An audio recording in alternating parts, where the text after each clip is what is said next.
Jack, what are we doing today? It's day 3 of our time here in Orlando. We're at Universal Orlando, the Universal Resort with islands and studios. And usually there's a big sign that says welcome to Universal Orlando behind us, but it's gone right now. So we have the one kind of as the exits there. It's not as good, but hey, Universal, we're gonna hit up parks. We're going into Islands of Adventure first. We're meeting up with Dave, who's already over at Velocicoaster. Dave Cobb's over there. Then we're gonna take Hogwarts. We're gonna ride Men in Black with some community members. Should be lots of fun. So let's get to it before it starts raining.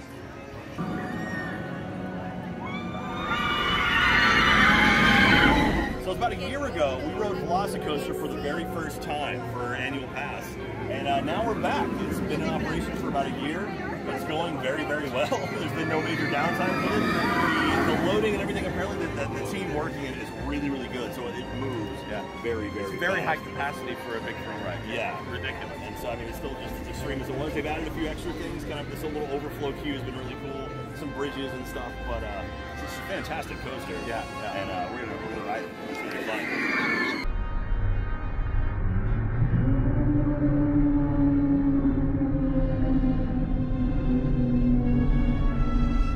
So what is a people eater? So a people eater is when you have an attraction that has a lot of capacity. So a lot of people are going to ride it very quickly and get through it. Like, I mean, really like a show, like an Indiana Jones Stunt Spectacular, something like that, where you have a massive audience contain a large crowd. That's a people. The Haunted Mansion is a people because it's constantly moving and it can suck up a lot of people. The Omni Mover rides. Yeah, like in attractions you have what's called THRC, which is theoretical hourly ride capacity.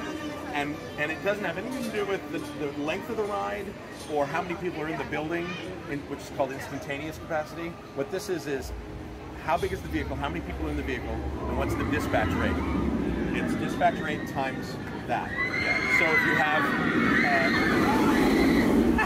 how many people are on this train? Like 26, 28? 28. So there's 28 people, and they probably do a dispatch every 20 to 30 seconds. Right? Yeah. So, math that out, Ben. Over 20 people. That's basically say 60 a minute, roughly. So times 60, that's 3,600. That's way too much. Too much. That's too much. Okay, so it's less than that. Maybe it's only 12 rows. I bet you it's probably a 30 to 40 second dispatch then, 30 or 45. They load quickly. They're good. They do. Yeah. It's also good because it's the lap bar harness instead of the over shoulder. And I know all the coaster nerds are going to pounce on me for not knowing this. I'm making this up out of my head. I don't really know. But that's how you look at these things from a capacity standpoint, is how many people are processed through the machine. Go ahead. At what speed? Watch Defunctland's documentary about line. He gets into it so much more than anyone. So good. And it's worth it. 90 minutes online. Yeah, great, I love that video so much.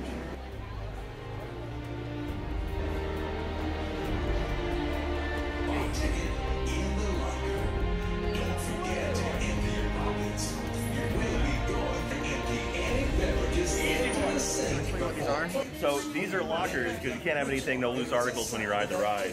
So they give you basically a free locker that we're on this side, and when we exit, we go to the other side and actually get our stuff out. So it's pretty cool.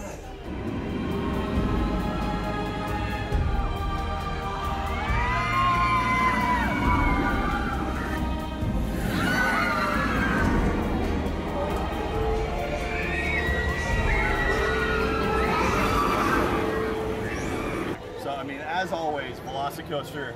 Amazing, absolutely incredible. That's a masterpiece. It's so good. Made it through the line where you left us, Ben. You left us in lockers. We got to the next little area, little video pre-show with Owen. And so great. And Owen's like, this is a terrible idea. They, rather than treat it seriously, they're like, nope, this is bad. Like, you should go home. You should go home. How long you waited in line. It's great. And lock into the coaster, and we're off. And like I love this coaster because it's 2 coasters in one. The first half is twist, turns, lines, and then you hit that second boost up to the top hat, and then it's this long, smooth, just like gliding coaster. And that first launch, I love that the Raptors are like in the cages next to you, ready to go, you know. It's great. It's fantastic. We had Katie on her first ride ever. Congratulations, Katie. Hello, I'm Katie. And what are your thoughts on it? I haven't decided yet, but I'm not a huge thrill ride coaster person, but it was really smooth, which was nice. I did have my eyes shut the whole time. My entire eye. I'm looking at her. Sealed shut. Sealed shut. So I have to ride it again with my eyes open, and then I'll report. you know, a big part of coasters for me is their pacing, right? And this one just out the gate starts, right? Yeah. And the first bunch of moves when you're going through the Raptors, the real tight turns are great. But then that second launch, by the time you get over the top hat, it ratchets up in a way that I'm just laughing the entire last third of that coaster. I can't help but just giggle because it's literally throwing around like a ragdoll and holding you upside down, and it's bananas. And it is one of the best paced coasters I've ever been on. I got Jack yelling my name going over the top hat. That's how I knew where you guys were when you came over. I can't wait to see that footage. But then as you're going around the helix, I saw Jack yelling again and you just giggling the whole time. Laughing my ass off. All right, well, we got to catch a train to get over to Men in Black. Let's do it. So let's do it.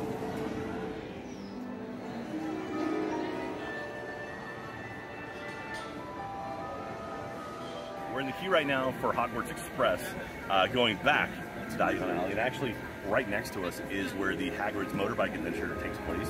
And you actually hear Hagrid talking to some riders over there every now and then as they kind of blast through. You used to before.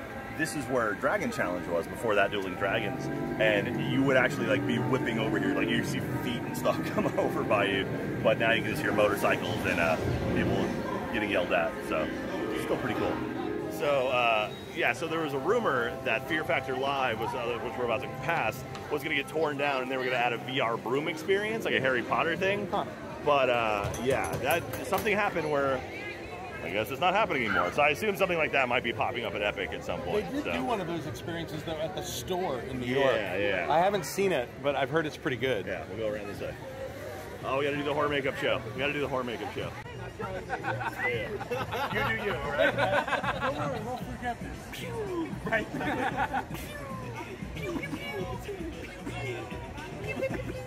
We're in Men in Black. Woo! We got a bunch of pass holders. We're all going to jump on Men in Black and ride it, see who gets the highest score out of everybody. All right? We should give something. Do we have Ben? Do you have something you can give them? That hat looks nice. You give them that hat. Maybe, I don't know. Okay, we'll figure out something. We'll figure something out. We'll do a bunch of vehicles. We'll see who gets the highest score and go from there. So here we are, Men in Black with Dave and a bunch of pass holders. This will be fun. Let's get in line. It's hard to back up. So we're in the queue for Men in Black right now. We got Dave, but we also have a bunch of pass holders with us. So that's pretty awesome. It should be lots of fun. So Dave, is there anything we need to keep our eyes open for as we go into the queue? Like anything? I know about the doors. Obviously, we'll show those off in the queue. Anything else we need to? So the two wormy aliens in the coffee break room talking. One of them is a voiceover artist who we hired here in town, who's also the guy that did the voice of Spider-Man. Oh wow, okay. And he does the voice of the wormy guy at the end of the ride in Shadow. The other wormy guy that doesn't talk but just goes, Yeah. Yours truly. Hey! That's pretty cool. I didn't know that. All right. Well, we're going to get inside and we'll see if the pre-show is running to its full capacity, and we have a whole bunch of us. So we'll see how many cars we get to. Go and keep walking in. First floor. 3, 4. All right, Jack. Have fun. We got this. We're going to save the galaxy, man. I don't know. Dave said he was going to beat you. No, we're going to beat him. Bye. Front of you. Well, Dave Cobb, he's got to head to the airport right now, but thank you so much for taking us on your Thank you. ride. Thank you. Awesome. This is such a pleasure. Such a great couple of days with you. Absolutely. All right, Sarah. Well, good luck going home. We're all going to go hit a party bus. So Yeah. we got places to go. Have fun. Right. Have fun.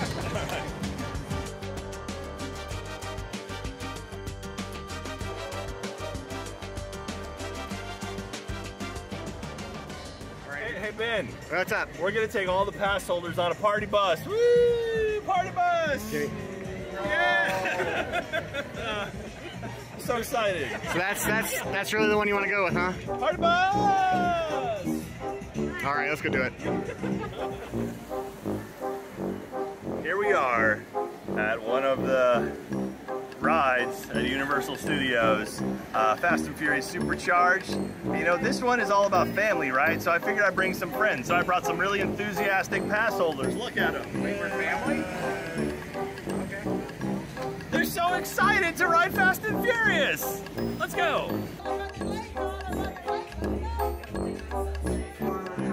Oh, I'm big fan. I'm like, you're gonna say something. Hey, Jack, Sir. do you think this ride's going to be better or worse for the group of people? Yes. All right, all right. Yeah. Party bus.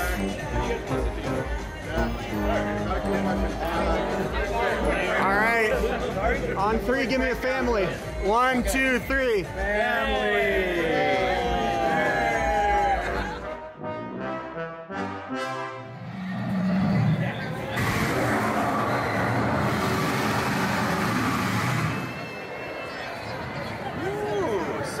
We're going to go inside Harry Potter and the Escape of Gringotts from Gringotts with a bunch of pass holders.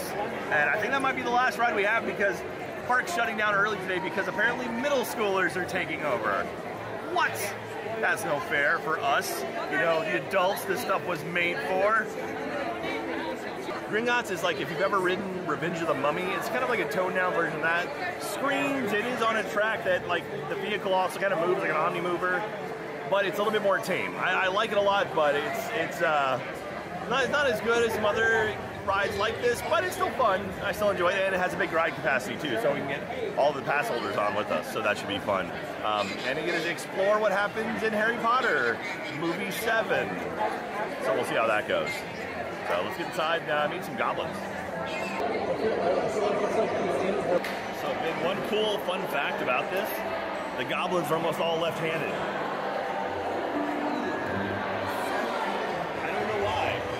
But most of them are southpaws.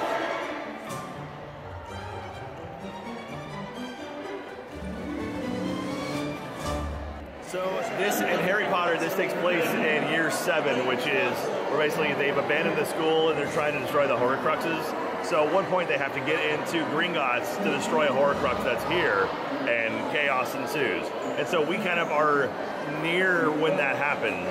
We're seeing it from a different perspective. So that's what the story of this whole ride is.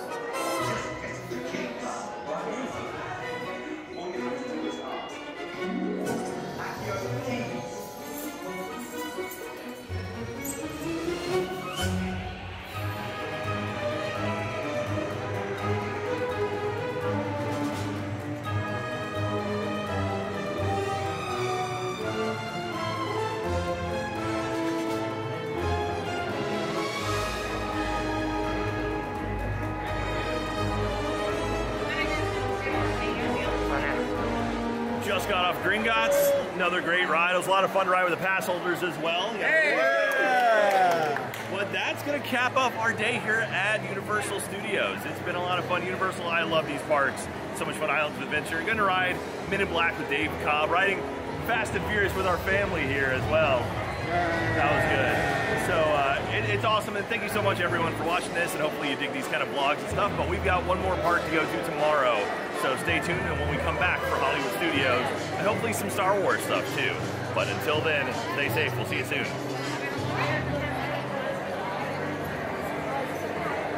Hey, thanks for watching, everyone. If you guys like that content, there's a lot more to be had. You can click up here for some more stuff like it, or over here to subscribe. We've got some good stuff coming down the line, and it's been a lot of fun. Filming in theme parks is like one of my favorite things ever, and hopefully it comes across in the videos. So, hope you dug it. Check it out. Also, check out Annual Pass Podcast.